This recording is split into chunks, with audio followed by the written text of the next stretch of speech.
Venegas Lynch. Je suis avec Alberto Venegas Lynch et Stéphane Gers.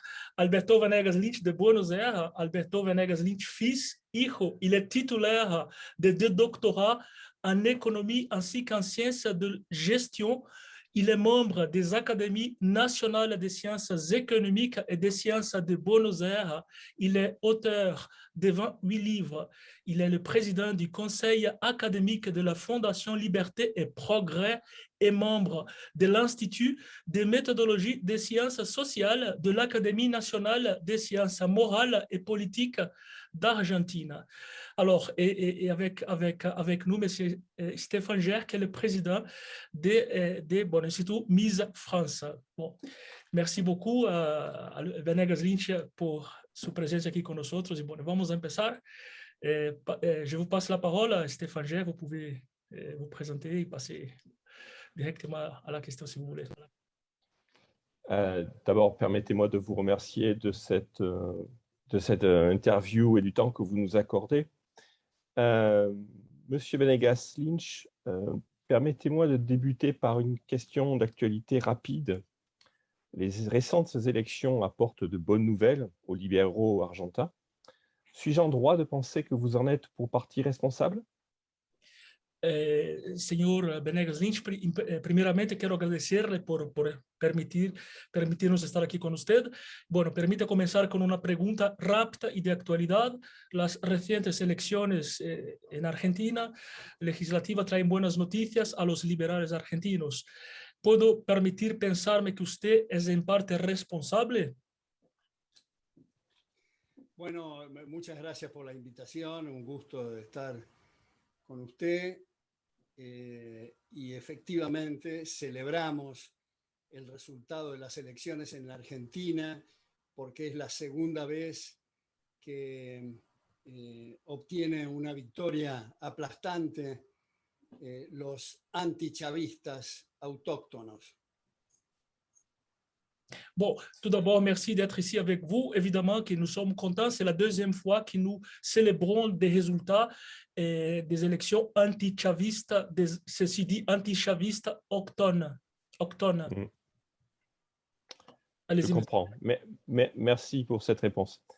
Je crois comprendre que vous avez eu le privilège, très jeune, de rencontrer Ludwig von Mises en 1959 peut-être.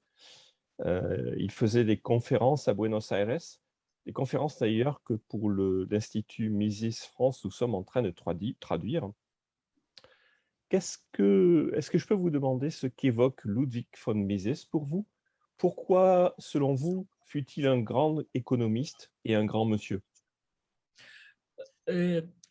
Tengo entendido que usted tuvo el privilegio de conocer a Ludwig von Mises en 1959 durante sus conferencias en Buenos Aires. Bueno, precisamente estamos en el proceso de traducir estas 6 conferencias aquí para el Instituto Mises de Francia. Quisiera saber qué significa von Mises para usted y por qué, de qué manera, según usted, fue un gran economista y un gran señor. Bueno, efectivamente, muchas gracias por esa pregunta. Tuve el privilegio de asistir a las conferencias de Ludwig von Mises en el aula magna de la Universidad de Buenos Aires, invitado por mi padre, y quisiera en este sentido subrayar que yo participo de la tradición de pensamiento liberal gracias a la infinita paciencia de mi padre, que me mostró otros lados de la biblioteca. Como anunció acá el amigo, yo completé 2 doctorados, pero nunca escuché algo razonable desde la cátedra sobre el liberalismo. Fue entonces gracias a mi padre que no soy actualmente trotskista o, para ser más benévolo conmigo mismo, keynesiano, como han sido la mayor parte de mis colegas. Yo tuve también el privilegio, cuando fui becado por la Foundation for Economic Education en ese momento en New York, gracias a la generosidad de su presidente, Leonard Reed, pude asistir a las conferencias del último periodo que dictó Ludwig von Mises en NYU, que era esto en 1968. Después tuve el privilegio también que Unión Editorial de Madrid me pidió el prólogo para la última edición de esas 6 conferencias que ahora veo con gran satisfacción que ustedes anuncian hacerlas en París. Bueno, il a dit que oui, j'ai eu le privilège de connaître à Buenos Aires et je dois ça à mon père, car mon père m'a précisément montré ces endroits de la bibliothèque que je ne connaissais pas, étant donné que même ayant 2 doctorats, on n'était jamais allé voir ces œuvres de la liberté. On est toujours, si ça ne serait pas pour la patience de mon père, je serais aussi un trotskiste, peut-être, ou keynésien même. Et donc, bon, d'un autre côté, je suis content aussi pour cette possibilité d'être ici, surtout sachant que c'est vrai que j'ai eu la possibilité d'être dans ces conférences à New York aussi en 1968, dont vous avez aujourd'hui, bon, dont vous êtes en train de traduire aujourd'hui. Monsieur Gère. Selon vous, Monsieur Venegas Lynch, que conviendrait-il de faire pour mieux diffuser la connaissance de l'école autrichienne d'économie?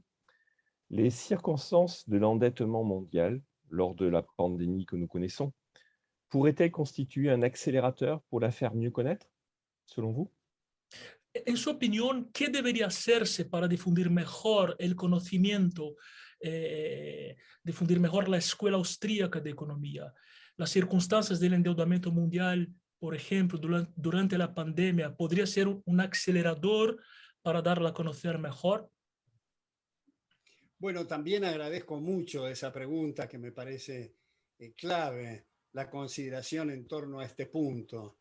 Yo creo que el tema radica esencialmente en la educación, en la transmisión de valores que son compatibles con el respeto recíproco.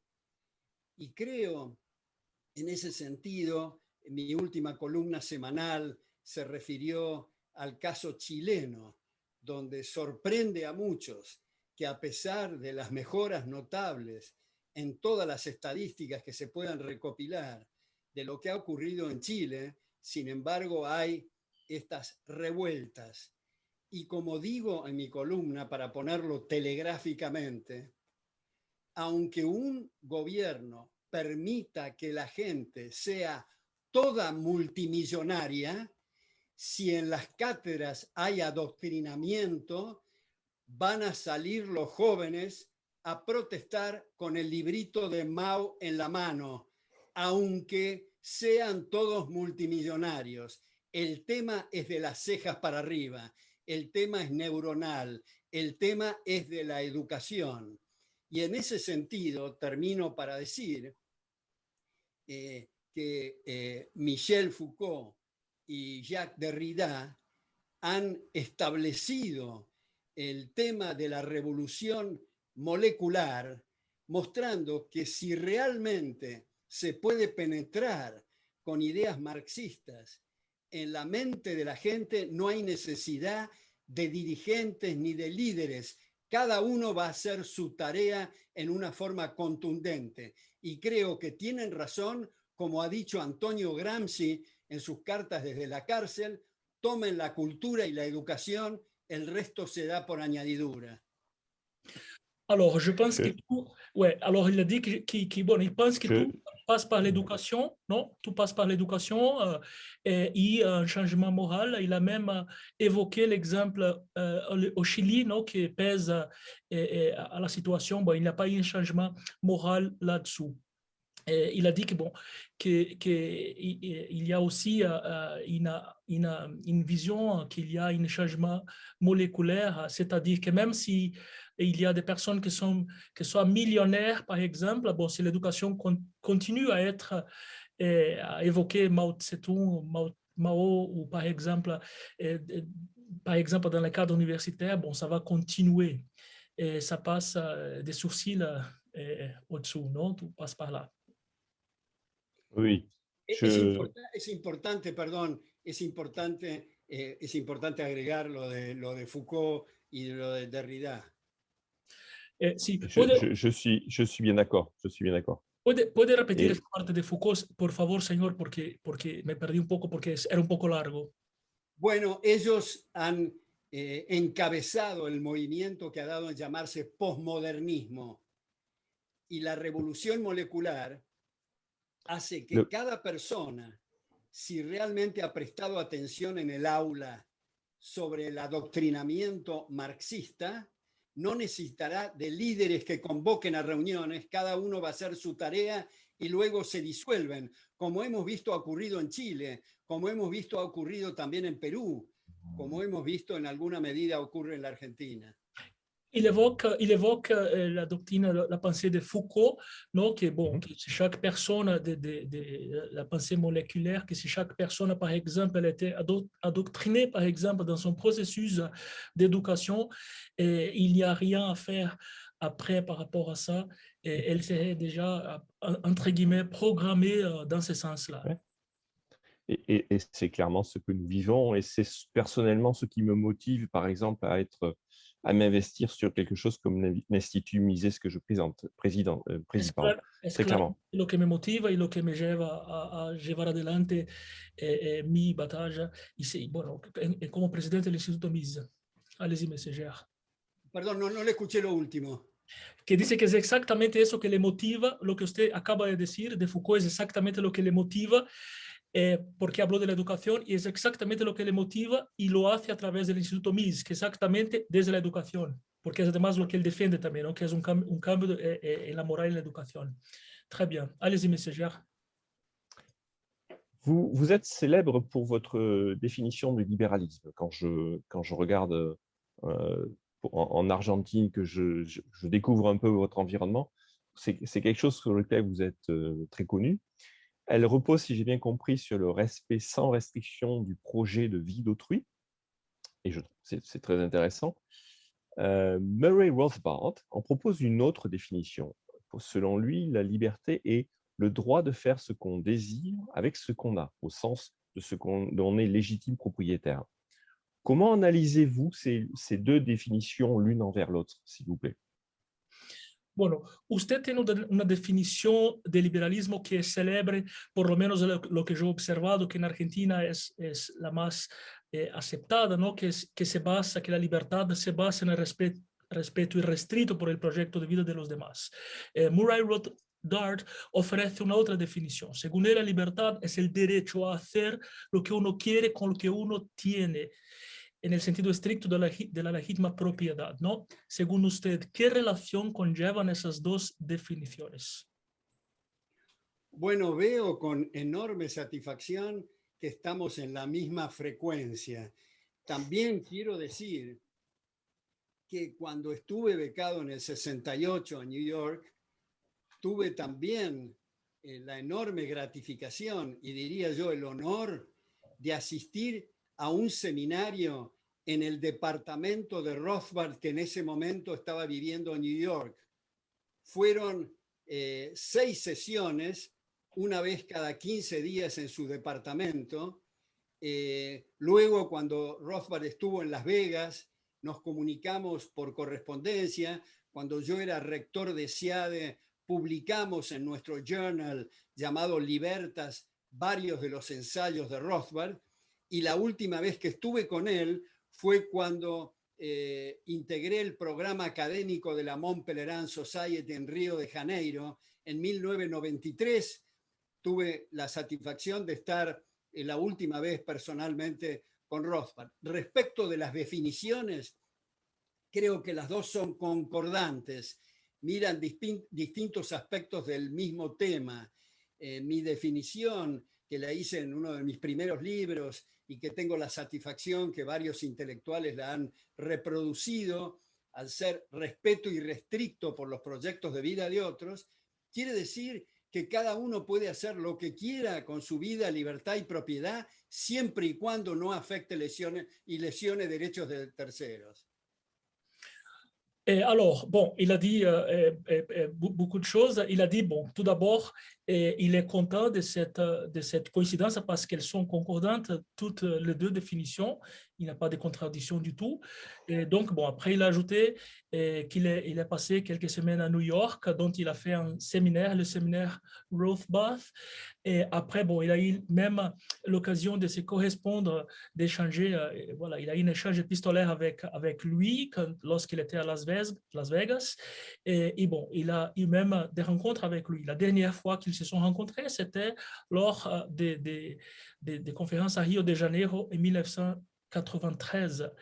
Et donc, bon, il pense que les deux définitions ne se contradisent pas du tout, tout le contraire, elles sont même complémentaires. Messenger. Oui, oui, j'en conviens. Et merci de ces anecdotes. Gracias por las anécdotas. J'essaie de rentrer sur différents sujets. Okay. Diverses stratégies. Oui, Jensen, vous pouvez traduire si vous voulez. Alors, il va entrar ahora en otros campos con usted. Diverses stratégies en vogue chez les libertariens, si ce mot est traduisible, se classent sous le terme de sécession. Par exemple, certains États des États-Unis seraient peut-être en train de tenter de sortir de l'Union. En Europe, on a la Catalogne qui tente un Catalexit vis-à-vis de l'Espagne. Certains voient ces mouvements être plutôt ceux d'élite, au sens de la Boétie, et qui montrent la route, ce que j'appellerais la route de hors de la servitude. Imaginez-vous la sécession, qui est un terme très large, devenir une option en Argentine? Et si oui, pourquoi? Bueno, él dice que va a preguntarle algo que de cierta forma es una cuestión que se discute todavía en el mundo de los liberales, de los libertarianos, que es la cuestión de la secesión, ¿no? Él ha dicho que muchas estrategias están en boga entre los libertarios. Ha dicho además que en francés no se puede decir libertarios, como se dice en español, que significa otra cosa, que se dice libertariano, ¿no? Por eso lo pongo entre comillas, haciendo la aclaración. Y dicen que, bueno, que eso cae bajo el término de secesión. Y bueno, y cita ejemplos en Estados Unidos, que algunos estados podrían salir de la Unión, y también, bueno, el ejemplo de la Cataluña, que se llama Catalexit, ¿no? Con respecto a España, al Estado español. Dice que algunos ven esos movimientos como más elitistas en el sentido de Etienne de la Boétie, y hace aquí una analogía, ¿no? Hace un guiño con Hayek, él dice, enseñando el camino de la no servidumbre. Entonces, la pregunta, ¿se imagina usted que la secesión se convierta en una opción en Argentina? ¿Y por qué? Bueno, varias cosas. Primero, esto es una cuestión terminológica y tal vez de gustos, pero a mí yo prefiero la expresión liberal y no libertario.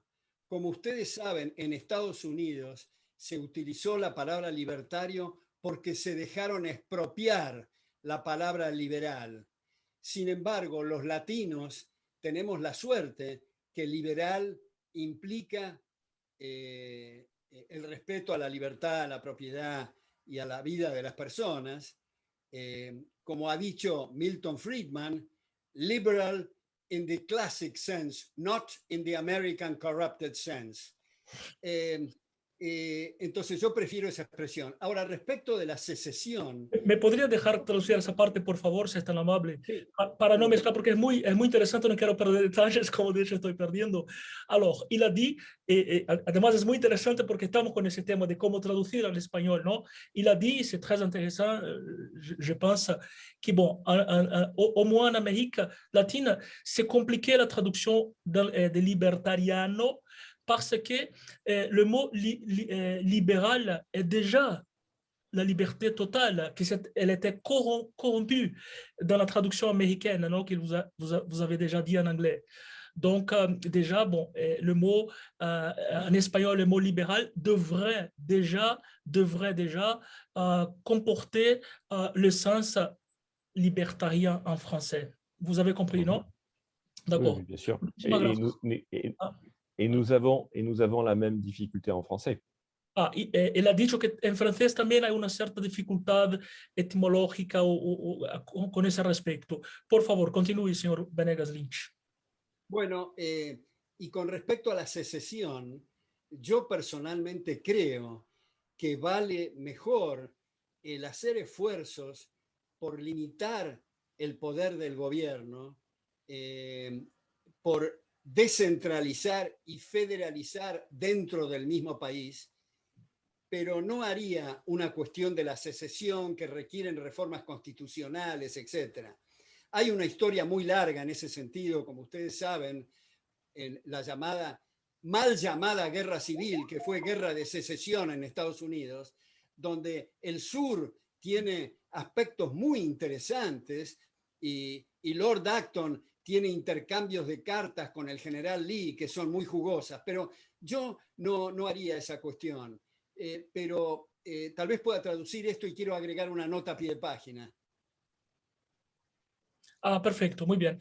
Tradujo entonces. Bueno, él ha dicho que según su punto, il a dit que d'après lui, la sécession, elle est plutôt quelque chose au lieu les territoires qui sortent, que cela requiert une réforme constitutionnelle plus complexe, qu'il est plutôt pour une décentralisation dans l'État, une décentralisation dans l'État même, que c'est plus facile, ces mouvements-là.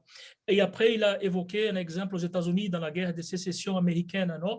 Lors de... recuérdame, por favor, Lord. Lord Acton. Voilà, Acton. Lord Acton, il a expliqué ça. Donc, voilà. Et après, il va ajouter quelque chose encore. Il dit qu'il va ajouter quelque chose encore. Entonces, su nota al pie de página, por favor, doctor. Bueno, solamente para rendir homenaje a los franceses, especialmente Bastiat, Jean-Baptiste Say, Tocqueville, y quiero agregar del moderno que tuve una relación muy estrecha de amistad con Jean-François Revel, que hizo el prólogo de uno de mis libros que se llama Las oligarquías reinantes. Y no sé qué será de la vida, porque hace mucho tiempo que no tomo contacto con él, con mi amigo Pascal Salin, que hace tiempo que no lo veo. Pero Revel ha sido un personaje, a mi juicio, extraordinario por sus notables contribuciones y su gran generosidad. Teníamos largas caminatas en distintas partes del mundo. Él era un aficionado al jerez y al jamón crudo, que bebía y comía en cantidades increíbles. Alors, il rend hommage à deux personnes qui sont de son cercle d'amitié, non? Dont le premier, Sébastien Jean-François Revel, qui a fait même le prologue Les oligarchies régnantes, non? Las oligarquías reinantes. Il évoque aussi Pascal Sadin, qui était une personne incroyable, extraordinaire, qui aimait le jambon cru. Bon, il raconte cette anecdote-là, messagère. Vous trouverez, Monsieur Venegas Lynch, vous trouverez que Pascal Salin nous fait l'honneur de soutenir l'Institut Mises que je préside. Je vous indiquerai, il a écrit un article, vous le trouverez sur notre site aujourd'hui. Donc, c'est quelqu'un que je connais, que j'apprécie et que j'ai la chance d'avoir son soutien. Alors, él ha dicho que, bueno, que está contento de escuchar eso porque precisamente Pascal Sadin es apoyador del instituto que él preside, es su amigo personal e incluso hay un artículo muy interesante allí en el sitio del instituto. Así que, bueno, está contento de su comentario. Allez-y, monsieur Gérard. Sur un autre axe, Ron Paul est resté célèbre pour son engagement aux États-Unis pour la présidence en 2008. D'autres libéraux sont des abstentionnistes acharnés comme lui, connus pour être Dr No. Comment voyez-vous de manière générale la question de l'engagement politique comme moyen de faire avancer la liberté et les idées du libéralisme?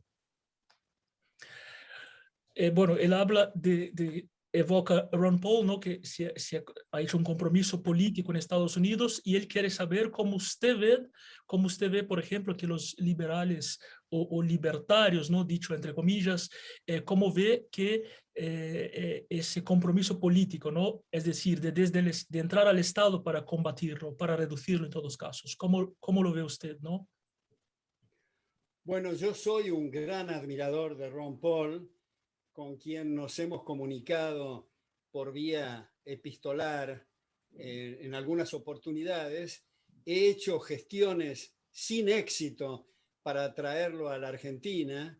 Me parece que ha hecho una contribución notable junto con institutos como Cato Institute, como The Tocqueville Society, como The Independent Institute, que hacen trabajos, me parece, formidables para revertir lo que viene ocurriendo en Estados Unidos. Y termino pasando un aviso de uno de mis libros que se llama Estados Unidos contra Estados Unidos, donde ahí muestro el declive fenomenal que viene ocurriendo en Estados Unidos respecto de los extraordinarios valores de los padres fundadores. Ok, alors il a dit que il est un admirateur de Ron Paul. Et, en fait, il a essayé il le connaît, il a eu un échange épistolaire avec lui. Il a essayé, sans réussir, de l'inviter en Argentine, non? Donc, il a nommé des instituts dont il faisait partie. Et bon, et il essaye de réverser la situation, c'est qu'il y a dans les États-Unis. Donc, il profite pour évoquer aussi un livre que lui, Venegas Lynch Hijo, a écrit, qui s'appelle « Les États-Unis contre les États-Unis », qui parle précisément de cette déclive des valeurs par rapport à ceux qui existaient lors de sa fondation. Monsieur Gérard. Quizás quisiera subrayar solamente Okay. Cato Institute, the Tocqueville Society, the Independent Institute. Keystone East, the Tocqueville Society, Independence Institute, ¿correcto?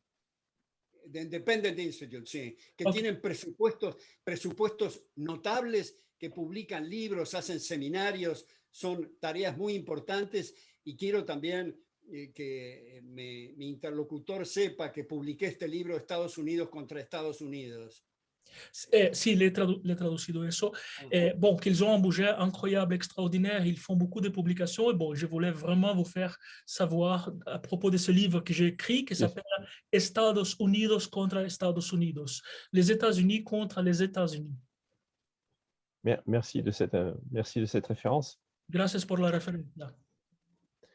La pandémie aura été, je pense, un prétexte mondial synchrone, unifié, pour décréter des états d'urgence qui sortent de l'état de droit occidental tel qu'on le conçoit normalement. Est-ce qu'on peut dire que la démocratie libérale portée de tout temps en elle le risque d'une bascule vers un état d'urgence permanent? Ou au contraire, sera-t-elle, à votre avis, la réponse pour revenir à la raison? Ou bien est-ce que la voie est une autre voie encore? La pandemia, podemos decir, habría sido un pretexto global, sincrónico y unificado para declarar estados de emergencia que van más allá del Estado de Derecho en Occidente. Podríamos entonces decir que la democracia liberal siempre ha traído consigo el riesgo de un deslizamiento hacia un estado de emergencia permanente, o, por el contrario, sería la respuesta para entrar en razón, o hay aún alguna otra vía. Bueno, es muy jugosa esa reflexión. Réjouissante cette réflexion. Efectivamente, creo que se ha usado de pretexto a la pandemia para aumentar el gasto público, para aumentar la presión tributaria, para aumentar la inflación monetaria y regulaciones asfixiantes. Pero respecto de la mención de la democracia, creo que los liberales tenemos que hacernos una autocrítica. Y esto es, como sugería Hayek, tenemos que pensar en nuevos límites al poder antes que en nombre de la democracia convirtamos al globo terráqueo en un enorme gulag, porque en realidad lo que tenemos es cleptocracia, es decir, el gobierno de ladrones, de sueños de vida, de propiedades y libertades. Todo contrario a lo que han dicho autores como los Giovanni Sartori de nuestra época, que pretenden explicar que la parte medular de la democracia es el respeto a los derechos de las personas y la parte secundaria, accesoria, formal y mecánica es el recuento de votos. Sin embargo, hoy día hemos trastocado las prioridades y lo que era secundario lo hicimos principal, y lo que era principal no solo no lo hicimos secundario, sino que lo borramos y queda solo el recuento de votos. En ese sentido, deberíamos de decir que Hitler era demócrata porque ganó con la primera minoría, o el venezolano que tenemos totalitario es un régimen democrático. Tenemos que trabajar en pensar en nuevos límites al poder, en lugar de estar pensando solamente quién va a ganar en las próximas elecciones. Alors, bueno, voy a traducir la primera parte, por ahí le pido un socorro para la segunda, si me pierdo un poco. Alors, il a dit bon, qu'en fait, les libéraux doivent faire une autocritique sur les limites du pouvoir, étant donné que la démocratie, elle est devenue vraiment du pouvoir sans limite, non? Une sorte d'énorme goulate. Il dit que c'est une kleptocratie. Et il y a une inversion des valeurs, que tout est investi sur les votes, non? Les votes qui vous parlez toujours, les votos et les vétos, n'est-ce pas? Il a dit exactement ça, qu'on définit la démocratie par le comptage des votes. Et bon, ici on va dans ce sens-là, on pourrait même dire que Hitler, par exemple, était démocrate, étant donné qu'il était élu par le vote, non? Ou même le totalitaire de Venezuela, non? Qui est dans un régime démocratique, donc par le vote, non? Je vous rappelle, M. Gère, qu'on doit fermer, on est presque en train de terminer notre temps, s'il vous plaît. Bueno, y quisiera agregar, y esto no es una cosa que hago alarde de memoria, porque lo repito a mis alumnos todos los semestres, en las primeras 12 líneas de Law, Legislation and Liberty de Hayek, en la edición del 73, Hayek dice que los liberales han hecho contribuciones notables, pero por el momento tenemos que reconocer que hemos sido un fracaso para limitar el poder del Leviatán. Entonces, tenemos que trabajar en esa dirección. Bruno Leoni ha establecido algunos límites al Poder Judicial, Hayek al Legislativo. Hay un párrafo y un pasaje muy poco conocido y explorado de Montesquieu en El espíritu de las leyes, que me parece es importante para el Ejecutivo. Pero en todo caso, quiero agregar a esto que Hayek, que lo invité 2 veces cuando yo era rector en ESIADE, quiero subrayar que no aceptó viajar en primera clase y no aceptó honorarios. Él prologó mi libro de texto que se llama Fundamentos de Análisis Económico con una enorme generosidad. La generosidad de Hayek no tiene límites. Es emotivo, es bello lo que acabo de decirme.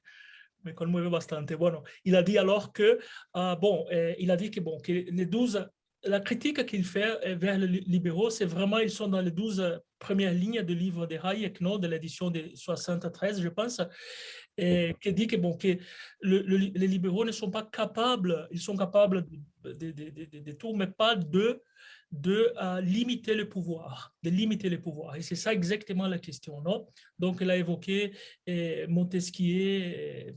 Il a, pour terminer, il raconte une anecdote qu'il dit que Hayek, il a invité Hayek pour venir en Argentine. Il n'a pas accepté de voyager en première classe, il n'a pas accepté de toucher des honoraires. Et donc, il a dit que vraiment, il voulait remarquer la générosité de Hayek. Peut-être une dernière question, peut-être? Muy bien. Vamos a hacer una última pregunta, entonces. Je vous en prie, monsieur Gère. Le G20, le G20 envisagerait, comme l'Inde a voulu le faire il y a déjà quelque temps, d'aller vers la suppression pure et simple de l'argent liquide. La menace sur la prospérité est manifeste dans un tel cas, mais peut-on dire que ça pourrait aussi être porteur d'opportunités pour de nouvelles initiatives libérales en réaction, bien évidemment, peut-être même accélérées? Donc, est-ce que finalement, dans ce genre d'initiative drastique du G20, il n'y a pas pour nous des opportunités à saisir? Bueno, dice que el G20 ha intentado impulsionar una iniciativa, lo intentó hacer India, que sería avanzar hacia la eliminación total del dinero líquido, ¿no? Del efectivo. Y eso, bueno, pese a la manifiesta amenaza que representa la prosperidad, sí podremos decir, sí podremos inferir que eso también podría traer oportunidades para nuevas iniciativas liberales en forma de reacción a esas medidas, o incluso como un catalizador, ¿no? Acelerando. ¿Qué piensa usted?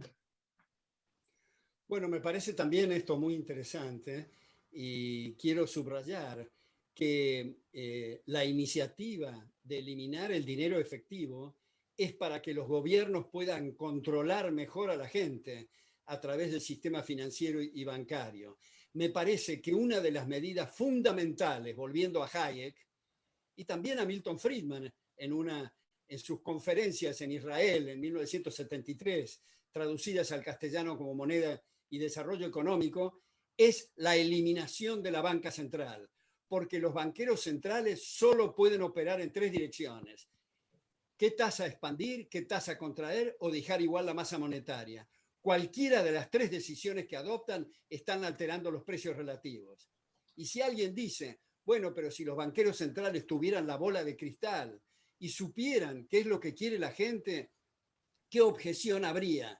La respuesta es doble. Primero, si va a ser lo mismo que quiere la gente, ¿para qué se mete? Segundo, la única forma de saber qué es lo que la gente quiere es dejarla actuar. O sea, la eliminación del Banco Central y el curso forzoso me parece que es algo esencial para preservar el poder adquisitivo. Pero como es la última pregunta que se anunció, quiero reiterar que me ha resultado especialmente gratificante estas preguntas y especialmente gratificante tener un gran traductor. Bueno, muchas gracias. Comienzo por ese final, bueno, que c'était très gratifiant de voir ces questions et surtout ces traducteurs ici. Alors, muchas gracias.